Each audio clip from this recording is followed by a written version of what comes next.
ওকে শিক্ষার্থীরা, আমরা সবাই দেখতে পাচ্ছি class 10 mathematics class exercise 13.2 lecture 2। তো শিক্ষার্থীরা, আমরা গুণোত্তর ধারা নিয়ে আলোচনা করেছিলাম গত ক্লাসে। গুণোত্তর ধারা এবং গুণোত্তর ধারার বেশ কিছু সূত্র বলেছিলাম এবং আমরা বেশ কিছু ম্যাথও করেছিলাম। তো আজ আমরা ওই গুণোত্তর ধারার বাকি আরো কিছু সূত্র অন্যান্য যে সূত্রগুলো আছে আমরা সেই সূত্রের ম্যাথ গুলো করার চেষ্টা করব। তো দেখো, তোমাদের বই থেকে আমি একটা ম্যাথ লিখেছি তোমাদেরকে বোঝানোর জন্য। তোমরা খেয়াল করো, ম্যাথটাতে বলা আছে 3 + 9 + 27 প্লাস ডট ডট এই ধারাটির প্রথম 14টি পদের সমষ্টি নির্ণয় করো। তাহলে এই ধারাটির প্রথম 14টি পদের সমষ্টি বের করতে হবে। তাহলে আমরা যদি নিয়ম অনুসারে শুরু করি তাহলেই দেখবা ম্যাথটা হয়ে যাবে। তো দেখো, তাহলে আমরা নিয়ম অনুসারে শুরু করি। আমাদের নিয়ম ছিল সবার প্রথমে লিখে নেওয়া, এখানে প্রথম পদ কোনটা আছে, সাধারণ অনুপাত কত হবে, এগুলো সব লিখে নেওয়া। তাহলে আমরা এখন সবাই লিখে নিই। এখানে প্রথম পদ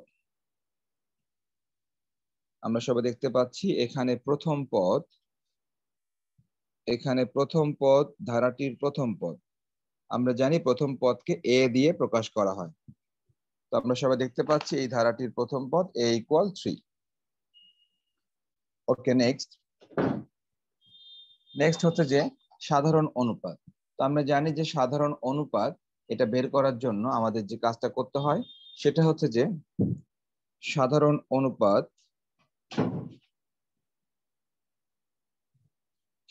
অনুপাতকে আর দিয়ে প্রকাশ করা হয় এবং সাধারণ অনুপাত মানে হচ্ছে যে কোনো পদ ভাগ তার আগের পদ, যে কোনো পদ ভাগ তার আগের পদ।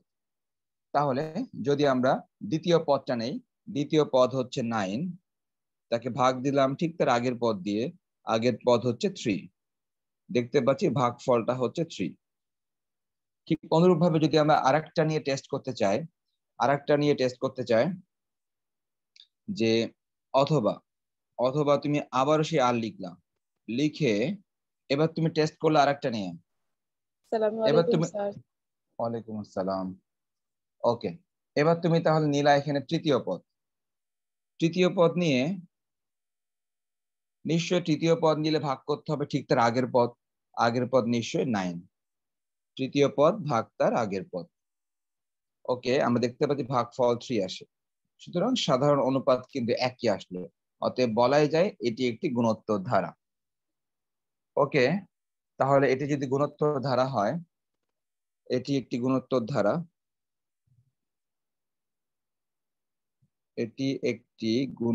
ধারা, সাধারণ অনুপাত যদি একই আসে তাহলে তাকে বলা যায় গুণোত্তর ধারা। ওকে, ভালো কথা। এখন আমাদের দরকার সমষ্টি এবং পাশাপাশি এখানে কতগুলি পদ সংখ্যা। দেখো সবাই, জানতে চাওয়া হয়েছে প্রথম 14টি পদের সমষ্টি, তার মানে পদ সংখ্যা n = বলতে পারি 14। পদ সংখ্যা কতগুলি পদের যোগফল বের করতে হবে, পদ সংখ্যা n = বলতে পারি 14। তো আমরা লিখে ফেলতে পারি পদ সংখ্যা n = পদ সংখ্যা n = 14। তাহলে এতটুকু কিন্তু প্রশ্নে বলা আছে। আচ্ছা, এখন আমরা সমষ্টি নির্ণয়ের সূত্র শিখেছিলাম সবাই আগের ক্লাসে। তো আমরা ওই সূত্রটা একটু লেখার চেষ্টা করি। ওই সূত্র যদি আমরা লেখার চেষ্টা করি তাহলে আমরা কিভাবে লিখবো হচ্ছে যে অতএব প্রথম n-তম পদের সমষ্টি, প্রথম n-তম পদের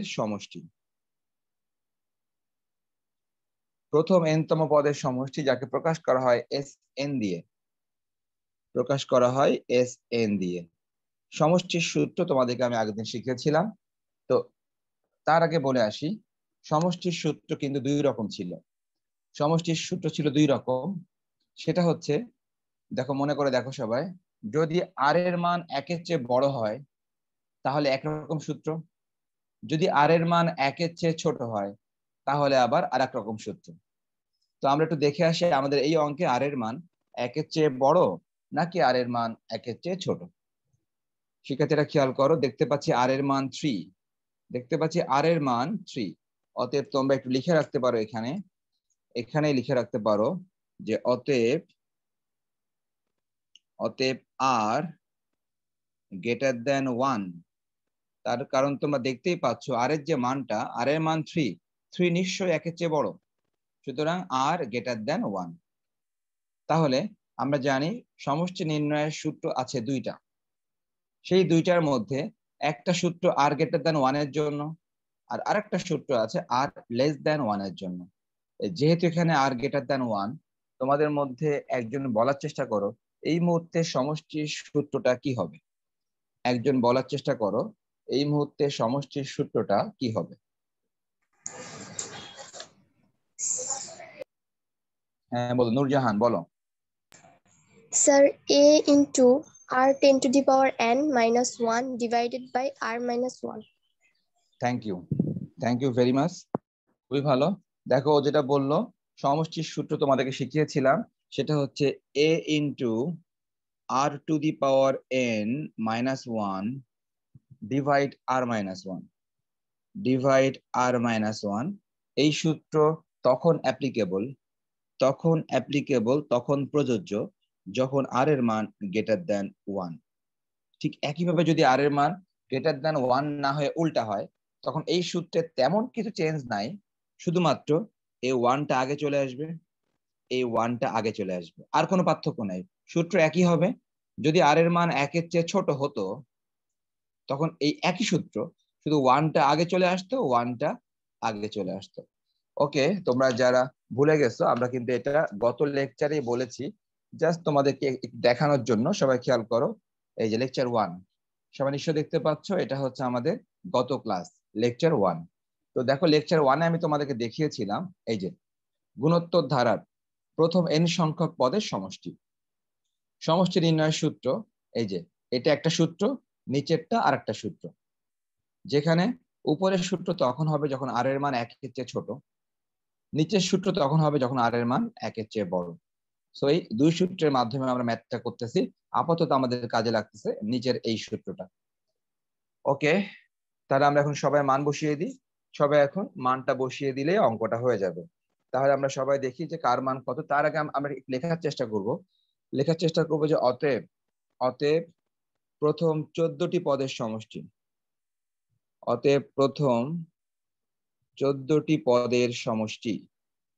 আমাদের প্রশ্নে কিন্তু প্রথম 14টি পদের সমষ্টি জানতে চাওয়া হয়েছে। লিখতে পারি নিশ্চয়ই S14। তার কারণ যদি n তম পদের সমষ্টি Sn হয়, নিশ্চয়ই 14তম পদের সমষ্টি বা 14টি পদের সমষ্টি নিশ্চয়ই n এর মান হবে 14। That means S14। সো সবাই ডান দিকে n এর মান 14 বসাবা, আর পাশাপাশি তুমি বাকি মানগুলো বসাতে পারো। কিরকম বাকি মান? প্রথমে এর মান দেখতে পাচ্ছি সবাই, এর মান 3। ওকে, এর মান 3 বসিয়ে দিই। নেক্সট আর এর মান, সবাই দেখতে পাচ্ছি আর এর মান 3, সবাই আর এর মান 3 বসিয়ে দাও। এন্ড ফাইনালি n এর মান, সবাই দেখতে পাচ্ছি n এর মান 14, সবাই n এর পরিবর্তে 14 বসিয়ে দাও। -1 ডিভাইড আবারও আর এর মান 3। তো তুমি পাশে লিখে দিতে পারো, যেহেতু n ইকুয়াল 14, এটা আসলে দেওয়া ছিল আমাদের পদ সংখ্যা n ইকুয়াল 14 দেওয়া ছিল। তো ঠিক আছে, এখন আমাদের তাহলে ক্যালকুলেশন করতে হবে আর কি। তো ক্যালকুলেশন যদি আমরা করার চেষ্টা করি, তাহলে আমরা দেখতে পাচ্ছি এখানে উপরে হচ্ছে 3 টু দি পাওয়ার 14 মাইনাস 1, নিচে 3 মাইনাস 1 মানে 2। তো শিক্ষার্থীরা আমরা এটাই রেখে দিতে পারি, তার কারণ মানটা যেহেতু অনেক বড় আসবে, এজন্য আমরা এটা রেখে দিতে পারি। যদি কেউ বের করতে চাও বের করতে পারো, কোনো সমস্যা নেই। কিন্তু যদি মানটা অনেক বড় চলে আসে বা দশমিকে চলে আসে, তাহলে বের করার দরকার নেই। আমি একটু দেখি 3 টু দি পাওয়ার 14 কত আসে। 3 টু দি পাওয়ার 14 কত আসে দেখি।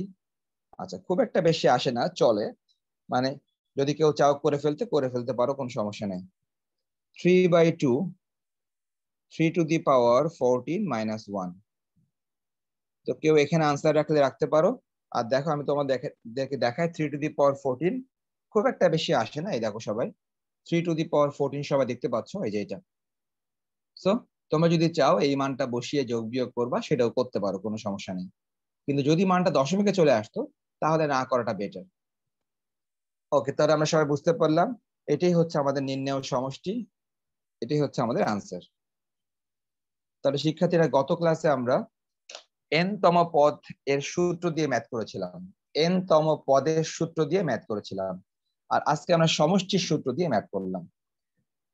ওকে শিক্ষার্থীরা, এখন চলে যাব আমরা পরবর্তী ম্যাথে।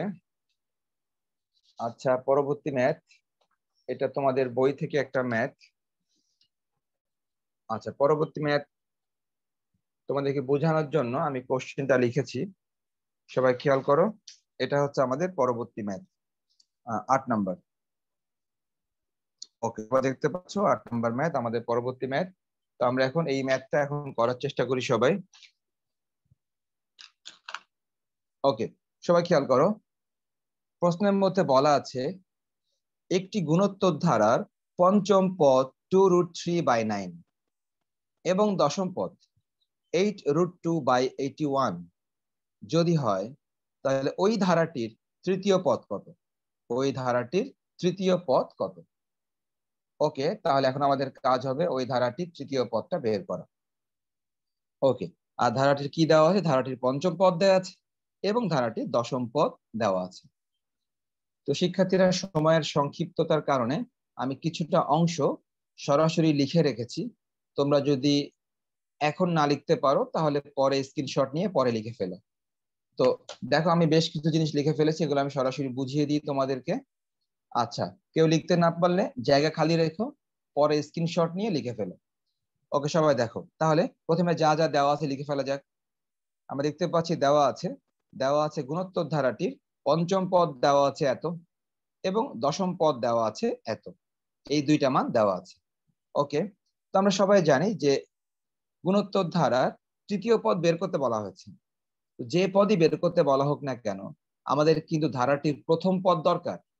ধারাটির প্রথম পদ না হলে আমরা কিছুই করতে পারবো না। তার কারণ প্রত্যেকটা সূত্রে, অর্থাৎ n তম পদের সূত্র অথবা সমষ্টির সূত্র, প্রত্যেকটা সূত্রেই কিন্তু প্রথম পদ লাগে। তাহলে আমাদের প্রথম পদটা দরকার। সো তারা যেহেতু প্রথম পদ দিয়ে দেয়নি, আমরা প্রথম পদটা ধরে নেই। ওকে, আমরা ধরে নিলাম ধারাটির প্রথম পদ এ ধরে নিলাম। এবং আমরা জানি যেহেতু ধারাটি গুণোত্তর ধারা, নিশ্চয়ই গুণোত্তর ধারার সাধারণ অনুপাত থাকবে। আমরা ধরে নিলাম সাধারণ অনুপাত আর। তাহলে ধারাটির প্রথম পদ এ ধরে নিলাম এবং সাধারণ অনুপাত ধরে নিলাম হচ্ছে আর। ওকে, এখন তাহলে আমরা লিখে ফেলবো। কোনটা লিখবো? আমরা এখন লেখার চেষ্টা করব এই ধারাটির পঞ্চম পদ সূত্রের সাহায্যে কত হয়। আমরা লেখার চেষ্টা করব এই ধারাটির দশম পদ সূত্রের সাহায্যে কত হয়। শিক্ষার্থীরা খেয়াল করো, ধারাটির পঞ্চম পদ এবং দশম পদ সূত্রের সাহায্যে কত হয়। ওকে শিক্ষার্থীরা, এখন থেকে বাকি অংশ তোমাদের সামনে লিখবো এবং তোমরাও কথা বলবে, তাহলে তোমরা বুঝতে পারবে। ওকে দেখো, প্রথম কথা, আমরা জানি গুণোত্তর ধারার n তম পদ। তো ঠিক আছে, একটু আগে নূরজাহান বলেছিল, এখন অন্য কেউ বলো। গত ক্লাসে আমি শিখিয়েছিলাম গুণোত্তর ধারার n তম পদের সূত্র। একজন বলার চেষ্টা করো গুণোত্তর ধারার n। হ্যাঁ বলো। স্যার আমি বলি। হ্যাঁ নাফিসা বলো। এ আর ইনটু হ্যাঁ হচ্ছে n-1। ওকে ঠিক আছে, থ্যাংক ইউ। তুমি যেটা বলেছো সেটা তুমি হয়তো এটাই বলেছো যে a r to the power n-1। ওকে, তুমি হয়তো এটাই বলেছো a r to the power n-1। তো ঠিক আছে, তাহলে আমরা গুণোত্তর ধারার n তম পদের সূত্র আমরা সবাই গত ক্লাসে এটা শিখেছিলাম এবং এই সূত্র দিয়ে একটা ম্যাথও করেছিলাম গত ক্লাসে। তো ঠিক আছে, তাহলে আমি ওই সূত্র আর দেখাচ্ছি না। এখন সবাই দেখো, আমরা বের করতে চাচ্ছি পঞ্চম পদ। যদি পঞ্চম পদ বের করতে চায় তো নিশ্চয়ই তাহলে n এর মান হবে 5। পঞ্চম পদ যদি কেউ বের করতে চায় নিশ্চয়ই n এর মান হবে 5। তো সবাই এখন n এর মান 5 বসিয়ে দিবা। a r টু দি পাওয়ার, সবাই n এর পরিবর্তে 5 বসাও। তোমরা কি করলা, যেহেতু n ইকুয়াল 5, হ্যাঁ যেহেতু n ইকুয়াল 5, তার কারণ পঞ্চম পদ মানে n এর মান 5, 5 মাইনাস 1 করলে নিশ্চয়ই 4 আসে, 5 মাইনাস 1 করলে নিশ্চয়ই 4 আসবে। শিক্ষার্থীরা অনুরূপভাবে দশম পদে নিশ্চয়ই n এর মান হবে 10। দশম পদ যদি কেউ বের করতে চায় তাহলে n এর মান হবে 10। তার মানে কেমন হবে, a r to the power 10 minus 1। কি করলাম, ওই একই সূত্রে n এর পরিবর্তে 10 বসিয়ে দিলাম। সবাই যোগ বিয়োগ করো, a r to the power 9। ওকে, তাহলে আমরা কিন্তু সূত্রের সাহায্যে আমরা পঞ্চম পদ বের করলাম, সূত্রের সাহায্যে আমরা দশম পদ বের করলাম। তো শিক্ষার্থীরা প্রশ্ন অনুসারে আমরা কিন্তু দেখতেই পাচ্ছি প্রশ্নের মধ্যে এই পঞ্চম পদ দেওয়াই আছে, প্রশ্নের মধ্যে দশম পদটা দেওয়াই আছে। অতএব দেখো, আমি তোমাদেরকে আগে দেখিয়ে দিই তারপর লিখে ফেলি। সো আমরা প্রশ্ন মতে বলতেই পারি যে এই পঞ্চম পদ সমান সমান এই পঞ্চম পদ, আর বলতে পারি এই দশম পদ সমান সমান নিশ্চয়ই এই দশম পদ। সুতরাং আমরা নিশ্চয়ই প্রশ্ন অনুসারে বলতেই পারি যে এই পঞ্চম সমান সমান এই পঞ্চম, এবং এই দশম পদ সমান সমান এই দশম পদ। সো আমি যেটা বললাম সবাই লিখে ফেলো তাহলে। আমি বললাম a r to the power 4, এটা ছিল সূত্রের পঞ্চম পদ, আর ম্যাথের মধ্যে বলা ছিল পঞ্চম পদ 2√3/9। ঠিক অনুরূপভাবে সূত্রের দশম পদ হচ্ছে এটা, আর প্রশ্নের মধ্যে দশম পদ বলাই ছিল প্রশ্নের মধ্যে 8√2/81। ব্যাস, তাহলে প্রশ্ন মতে বলতে পারি এটা সমান সমান এটা। তো ঠিক আছে, এখন আমরা সমীকরণ নাম্বার দিয়ে দিই, তার কারণ আমাদের সমাধান করতে হবে। আমাদের এখন কাজ হবে সমাধান করা। আমাদেরকে এখন এই সমীকরণ 1 এবং সমীকরণ 2 সমাধান করতে হবে। সমাধান করে কার মান বের করতে হবে, সমাধান করে আমাদের বের করার চেষ্টা করতে হবে এর মান এবং আর এর মান। সমাধান করে আমাদের বের করার চেষ্টা করতে হবে এর মান এবং আর এর মান, এই দুইটা মান বের করতে হবে। ওকে, তাহলে এই দুইটা মান যদি আমরা এখন বের করতে চাই, আমরা জানি সমাধান করার সাধারণত মোট 4টা প্রসেস বলতে কি, যোগ বিয়োগ গুণ ভাগ, যোগ বিয়োগ গুণ ভাগ। অর্থাৎ তুমি সমীকরণ 1 আর 2 যোগ করতে পারো, 1 আর 2 বিয়োগ করতে পারো, 1 আর 2 গুণ করতে পারো, 1 আর 2 ভাগ করতে পারো। যারা আগে কথা বলেছো তারা ছাড়া বাকিরা বলো তো 1 আর 2 এই মুহূর্তে কি করলে আমার সুবিধা হতে পারে? স্যার ভাগ করলে। নাবিলা বলেছে ভাগ করলে, নাবিলা ঠিকই বলেছে, ভাগ করলে। যদি আমরা 1 আর 2 ভাগ করে দিই তো খেয়াল করো অনেকগুলো মান কাটাকাটি হবে। 1 আর 2 ভাগ করে দিলে অনেকগুলো মান কাটাকাটি হবে। সুতরাং আমরা এখন 1 আর 2 ভাগ করতেছি। তো আমরা নিশ্চয়ই দেখতে পাচ্ছি 2 নম্বরের মানগুলো একটু বড় বড়, 2 নম্বরের মানগুলা একটু বড়, আর 1 নম্বরের মানগুলা একটু ছোট। অতএব কাজ করি, বড় মান থেকে ছোট মান ভাগ করে দিই। তাহলে শিক্ষার্থীরা এখন সবাই লিখবা যে এখন সমীকরণ 2 কে 1 দ্বারা ভাগ করে, সমীকরণ 2 কে 1 দ্বারা ভাগ করে। তাহলে আমরা এখন 2 কে 1 দ্বারা ভাগ করে দিই। সবাই দেখো, ভাগ করার নিয়ম হচ্ছে বাম পক্ষের সাথে বাম পক্ষ ভাগ হবে এবং ডান পক্ষের সাথে ভাগ হবে ডান পক্ষ। তাহলে আমরা কিভাবে লিখতে পারি দেখো, a r to the power 9 ভাগ, এই যে a r to the power 9 ভাগ a r to the power 4। Next ডান দিকে দেখো 8√2/81 ডিভাইড 2√3/9। সো আমরা বাম পক্ষের সাথে বাম পক্ষ ভাগ, ডান পক্ষের সাথে ডান পক্ষটা ভাগ। সমীকরণ 2 থেকে একটা আমরা ভাগ করে দিলাম। ওকে, তাহলে এখন আমাদেরকে কি করতে হবে? এখন আমরা বেশ কিছু কাটাকাটি করার চেষ্টা করব এবং বেশ কিছু আমরা মান সূচকের নিয়ম অনুসারে সামনে আগাবো। সূচকের নিয়ম অনুসারে সামনে আগাবো। তো শিক্ষার্থীরা একটু বোঝার চেষ্টা করো, সবাই একটু বোঝার চেষ্টা করো। ব্যাপারটা হচ্ছে যে দেখো সবাই, উপর নিচ এ এ কাটাকাটি, উপরে এবং নিচে এ এ কাটাকাটি। তোমরা এই সম্পর্কে চ্যাপ্টার 4-এ শিখেছো। চ্যাপ্টার 4-এ তোমাদের ছিল সূচক, চ্যাপ্টার 4-এ তোমাদের ছিল সূচক ও লগারিদম ছিল। তো তোমরা ওই অধ্যায়ে শিখেছো যে দেখো এটাও আর, এটাও আর, এটার পাওয়ার 9, এটার পাওয়ার 4। তোমরা শিখেছো ভাগের সময় পাওয়ার পাওয়ার বিয়োগ হয়। তো আমরা লিখতে পারি r to the power 9 minus 4। তোমরা এটা তোমাদের গণিত অধ্যায়ে চ্যাপ্টার 4 সূচক ও লগারিদম, ওখানে তোমরা শিখেছো যে যদি বেস বেস সেম হয়, দেখো এটার বেস আর, এটার বেস আর, বেস বেস যদি সেম হয় তাহলে ভাগের সময় এই পাওয়ারে পাওয়ারে বিয়োগ হয়। So r to the power 9 minus 4। Next, ডান দিকে টুকু আমরা একটা কাজ করি, নিচে যেই অংশটা ভাগ করা আছে ওই অংশটা পাশে গুণ দিয়ে দিই। আমরা সবাই জানি গুণ যদি দেই তাহলে উল্টে যাবে। নিচে যে অংশটা ভাগ করা আছে এই অংশটাকে পাশে গুণ দিয়ে দিই। সবাই জানি গুণ দিলে কিন্তু এই মানটা উল্টে যাবে।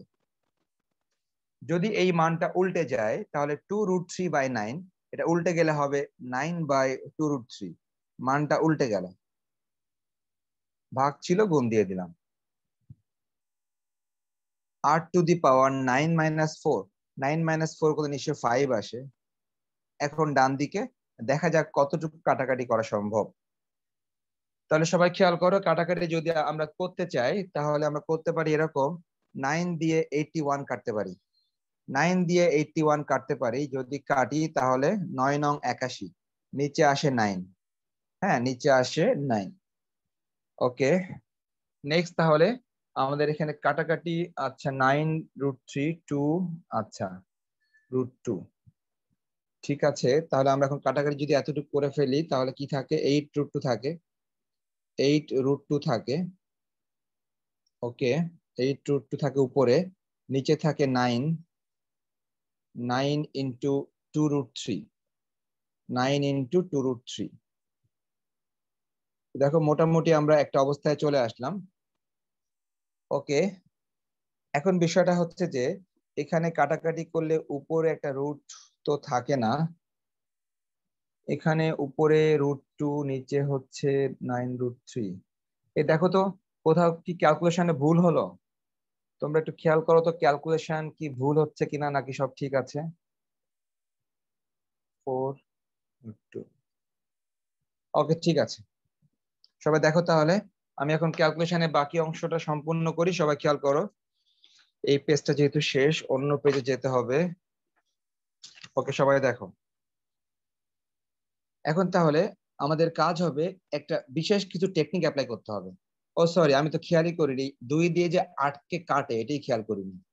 সবাই দেখো, 2 দিয়ে যে 8কে কাটা যায় এটাই আমি খেয়াল করি নাই। এই জন্যই ম্যাথটা জানি কেমন লাগতেছিল, যে ম্যাথটা মিলতেছে না এরকম মনে হচ্ছিল। যাক, বুঝতে পারলাম সবাই যে 2 দিয়ে 8কে কাটে, 2 দিয়ে 8কে কাটলে নিশ্চয়ই 4 হয়। ব্যাস, তাহলে 2 দিয়ে 8কে কাটলে 4 হয়ে গেল। উপরে থাকে 4√2, নিচে থাকে 9√3, বাম দিকে কিন্তু r টু দি পাওয়ার 5 আছে। ওকে, নেক্সট আমরা ডান দিকে এমন কিছু করার চেষ্টা করব যেন যেন মোটামুটি দেখতে সবগুলো একরকম লাগে। কিরকম সবাই খেয়াল করো, এই যে তুমি 4 দেখতে পাচ্ছ, 4, এই 4কে তুমি √2-র মাধ্যমে লেখার চেষ্টা করবা। এই যে তুমি 9 দেখতে পাচ্ছ, এই 9কে √3-র মাধ্যমে লেখার চেষ্টা করবা। এটা কিভাবে করবা আমি পাশে দেখিয়ে দিই, সবাই খেয়াল করো। আমি পাশে দেখিয়ে দিই যে তুমি কিভাবে এই 4কে √2-র মাধ্যমে লিখতে পারবা, কিভাবে তুমি 9কে √3-র মাধ্যমে লিখতে পারবা। প্রথমে 4টাকে দেখাই, সবাই খেয়াল করো। 4কে লেখা যায় 2, 4কে লেখা যায় হচ্ছে 2 ইন্টু 2 লেখা যায়, 4কে লেখা যায় 2 ইন্টু 2। নেক্সট, আশা করি তোমরা সবাই জানো একটা 2 এর মধ্যে 2টা √2 থাকে, আশা করি সবাই এটা জানো। যে একটা 2 এর মধ্যে দুইটা √2 থাকে। আবার অনুরূপভাবে সবাই আবার খেয়াল করো, একটা 2 এর মধ্যে দুইটা √2 থাকে। তাহলে সবাই খেয়াল করো √2 কয়টা হলো। √2 একটা, দুইটা, তিনটা, চারটা।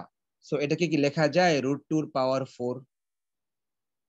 তো সবাই খেয়াল করলা, এই জিনিসগুলা কিন্তু ম্যাথের মধ্যে দেখিয়ে দিতে হবে না, এগুলো তুমি নিজে নিজে বুঝতে পারলেই হবে, অথবা তুমি ক্যালকুলেটর দিয়ে চিন্তা করলে হবে। আমি তোমাদেরকে সরাসরি দেখিয়ে দিলাম। 4 কে ভেঙে লেখা যায় 2 × 2। নেক্সট, একটা 2 এর মধ্যে √2 থাকে দুইটা, একটা 2 এর মধ্যে √2 থাকে দুইটা, আলটিমেটলি √2 হয়ে গেল চারটা। সো √2 এর পাওয়ার 4। সো আলটিমেটলি 4 কে লেখা যায় √2 দি পাওয়ার 4। তো শিক্ষার্থীরা, এই যে আমি 4 দেখতে পাচ্ছি, এই 4 এর পরিবর্তে লিখতে পারি √2 তার পাওয়ার 4 লেখা যায়। আর দেখো পাশেই কিন্তু √2 আছে, পাশেই কিন্তু √2 আছে।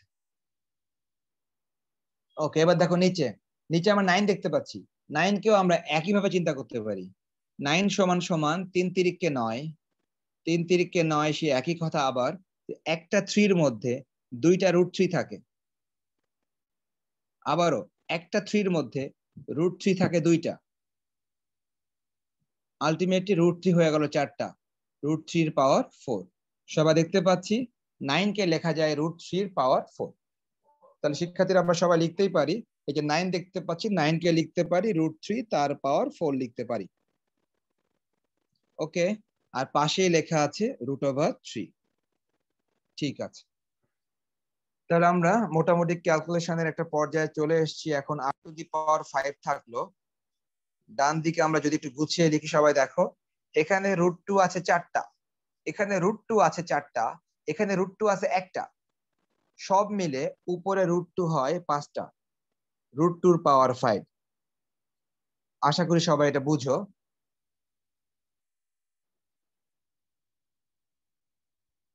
শিক্ষার্থীরা একটু ওয়েট করো, হঠাৎ করে ক্যামেরাটা ঘুরে গেল।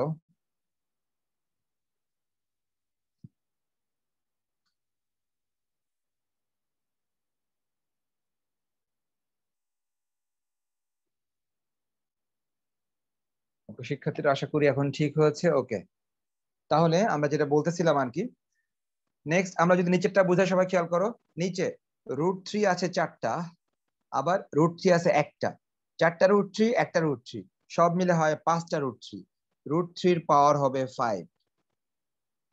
ওকে, নেক্সট, এবার আমরা একটা কাজ করি,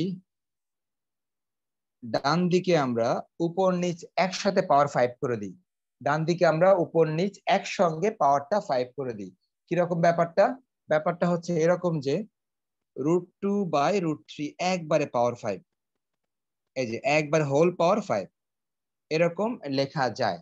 তার কারণ এখানেও পাওয়ার 5 আছে, নিচেও পাওয়ার 5 আছে, অর্থাৎ দুইটা একসাথে করে একবারে হোল পাওয়ার 5 দেয়া যায়, দুইটা একসাথে করে একবারে হোল পাওয়ার 5 দেয়া যায়। এখন দেখো, তাহলে আমরা ফাইনালি আর এর মান কত পাবো? ফাইনালি আমরা এখান থেকে আর এর মান পাবো, অতএব আর সমান সমান, দেখো সবাই, বাম দিক থেকে পাওয়ার 5, ডান দিকে পাওয়ার 5 বাদ দিয়ে দিই। বাম দিকে পাওয়ার 5, ডান দিকে পাওয়ার 5 যদি বাদ দিয়ে দিই, তাহলে আর এর মান আসবে √2/√3। এগুলো সবই কিন্তু কোন নিয়মে হচ্ছে? চ্যাপ্টার 4 সূচকের নিয়মে। সূচক যদি পাওয়ার সমান হয়, যদি উভয় পক্ষে পাওয়ার সমান হয়, তখন বেস সমান হয়। সো পাওয়ার যেহেতু সমান, অতএব বেস আর সমান সমান বেস √2/√3 সমান। ওকে, আমরা কিন্তু আর এর মান পেয়ে গেলাম। আর এর মান পাওয়া মাত্র আমাদেরকে বের করতে হবে এর মান বের করতে হবে। তাহলে যদি আমরা এর মানটা বের করতে চাই, এর মান আমাদের সমীকরণ 1-এ বসিয়ে বের করতে হবে, অথবা সমীকরণ 2-এও আমরা চাইলে বসাতে পারি। তো শিক্ষার্থীরা, সমীকরণ 1 অথবা 2 যেখানে আমরা বসাই না কেন, আমাদেরকে বসাতে হবে। তাহলে আমরা যদি বসাতে চাই, তাহলে আমাদেরকে লিখতে হবে যে এখন আর এর মান সমীকরণ 1-এ বসিয়ে। তাহলে এখন আর এর মান যদি সমীকরণ 1-এ বসাও, সবাই বসানোর চেষ্টা করো, যে এখন আর এর মান, আর এর মান সমীকরণ 1-এ বসিয়ে, সবাই সমীকরণ 1-এ আর এর মানটা বসানোর চেষ্টা করো। ওকে, তাহলে আর এর মান যদি সমীকরণ 1-এ আমরা বসাই, তো আমরা সমীকরণ 1-এ দেখতে পাচ্ছি যে সমীকরণ একটা আমাদের খেয়াল করতে হবে যে একে কেমন ছিল। তো ঠিক আছে, সবাই যার যার খাতা থেকে দেখো সমীকরণ একে কত ছিল। আমি সমীকরণ একে দেখতে পাচ্ছি যে a into r to the power 4 ছিল। সমীকরণ একে ছিল a into r to the power 4 ছিল। তো আমরা লিখতে পারি আর এর মান √2/√3 তার পাওয়ার 4। নেক্সট সমান সমান ডান দিকে ছিল 2√3/9। আমি কিন্তু সমীকরণ এক দেখে দেখে লিখলাম। আমি সমীকরণ এক দেখে দেখে লিখলাম, তোমরাও তোমাদের খাতা থেকে দেখে দেখে লিখো সমীকরণ এক। আর কি করলাম, সমীকরণ একে শুধু আর এর পরিবর্তে আর এর মানটা বসিয়ে দিলাম। আর এর পরিবর্তে আর এর মানটা বসালাম সমীকরণ একে। ওকে, এখন আমাদের বাকি যোগ বিয়োগটা কন্টিনিউ করতে হবে।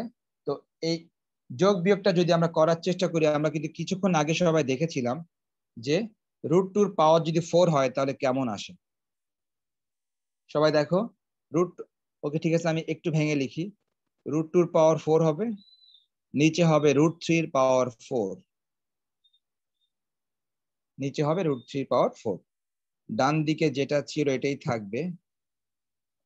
তো দেখো এখানে কিন্তু একটা ব্যাপার দেখতে পাচ্ছি সবাই যে √2 পাওয়ার 4 এবং √3 পাওয়ার 4 আমরা কিন্তু একটু আগেই কিন্তু তোমাদেরকে বের করে দেখিয়েছিলাম। দেখো শিক্ষার্থীরা, √2 পাওয়ার 4 তোমাদেরকে দেখিয়েছিলাম। √2 পাওয়ার 4 মানে হচ্ছে 4, তোমাদেরকে দেখিয়েছিলাম এটা। এবং তোমাদেরকে আমি এটাও দেখিয়েছিলাম √3 পাওয়ার 4 মানে হচ্ছে 9। তো নিশ্চয়ই লিখতে পারি √2 পাওয়ার 4 কে লিখতে পারি 4, √3 পাওয়ার 4 কে লিখতে পারি 9। তো আমরা লিখে ফেলি এই দুইটা সবাই, তাহলে এই দুইটা লিখে ফেলি সবাই দেখো।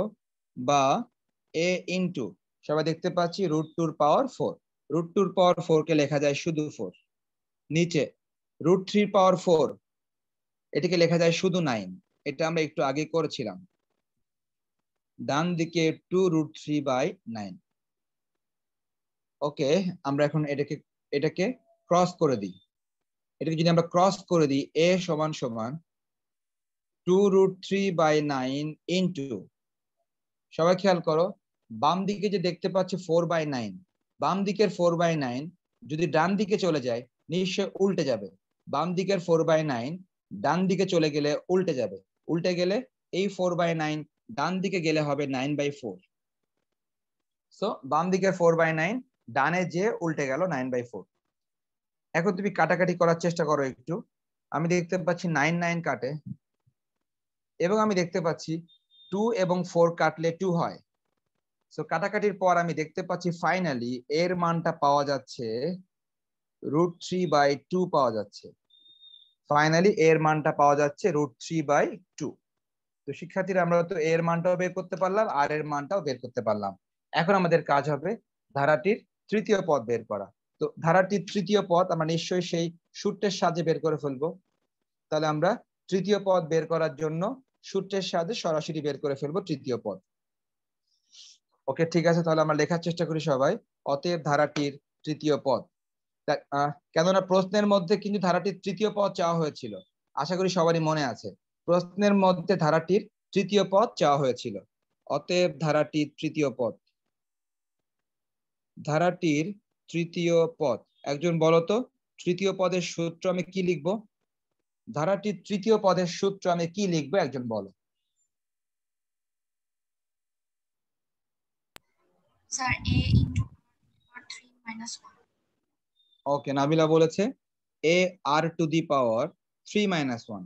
সেই প্রথম সূত্র, একদম সেই প্রথম সূত্রে n এর মান 3 বসিয়ে, একদম প্রথম সূত্রে n ইকুয়াল 3 বসিয়ে, তোমরা তোমাদের খাতা খেয়াল করো, একদম প্রথম সূত্রে n এর মান 3 বসিয়ে a r to the power 3 minus 1 দেখতে পাচ্ছি a r টু দি পাওয়ার 2। এখন তুমি এর মানটা বসিয়ে দাও এবং আর এর মান বসিয়ে দাও। সবাই দেখতে পাচ্ছি এর মান √3/2 একটু আগে বের করলাম, এর মান √3/2 একটু আগে বের করলাম, ইনটু আর স্কোয়ার। আর এর মান কত ছিল? আর এর মানও আমরা একটু আগে বের করেছিলাম, আর এর মান এসেছিল √2/√3, আর এর মান এসেছিল √2/√3। ওকে, আমরা কি করলাম, আমরা এর মান বসালাম এবং আর এর মানটা বসালাম, এর মান এবং আর এর মানটা সবাই বসালাম। ওকে সবাই তাহলে যোগ বিয়োগটা কন্টিনিউ করো। √3/2 ঠিকই আছে, সবাই খেয়াল করো যদি কেউ √2 কে হোল স্কোয়ার করে √2 কে হোল স্কোয়ার করে নিশ্চয়ই 2 হয়ে যাবে। যদি কেউ √3 কে হোল স্কোয়ার করে নিশ্চয়ই 3 হয়ে যাবে। এটা আমরা সবাই জানি রুট কে স্কোয়ার করলে রুট চলে যায়, রুট কে স্কোয়ার করলে রুট চলে যায়। তাহলে রুট কে স্কোয়ার করলে রুট চলে গেল, রুট কে স্কোয়ার করলে রুট চলে গেল। এখন আমরা আবারও যদি কাটাকাটি করি 2 2 কাটাকাটি, তাহলে আমাদের এখানে মানটা থাকে √3/3। শিক্ষার্থীরা আমরা সবাই জানি যে একটা 3 এর মধ্যে দুইটা √3 থাকে, একটা 3 এর মধ্যে দুইটা √3 থাকে। তাহলে একটা 3 এর মধ্যে √3 থাকে দুইটা। নেক্সট আমরা যদি আবারও কাটাকাটি করি, একটা √3 কাটাকাটি, সব মিলে আমাদের তৃতীয় পদের আনসারটা আসতেছে 1/√3। 1/√3 এটাই হচ্ছে আমাদের ফাইনালি তৃতীয় পদ। 1/√3 এটাই আমাদের ফাইনালি তৃতীয় পদ। তো শিক্ষার্থীরা অঙ্কটা একটু বড় ছিল, তার কারণ হচ্ছে ক্যালকুলেশন। অঙ্কটা কঠিন ছিল না, কিন্তু ক্যালকুলেশনটা একটু বড় ছিল। অঙ্ক সহজ ছিল কিন্তু ক্যালকুলেশনটা একটু বড় ছিল। শিক্ষার্থীরা তোমরা একটু ওয়েট করো, আমি অ্যাটেন্ডেন্সটা নিয়ে নিই খুব দ্রুত। আমি স্ক্রিনশট থেকে তোমাদের অ্যাটেন্ডেন্স নিব।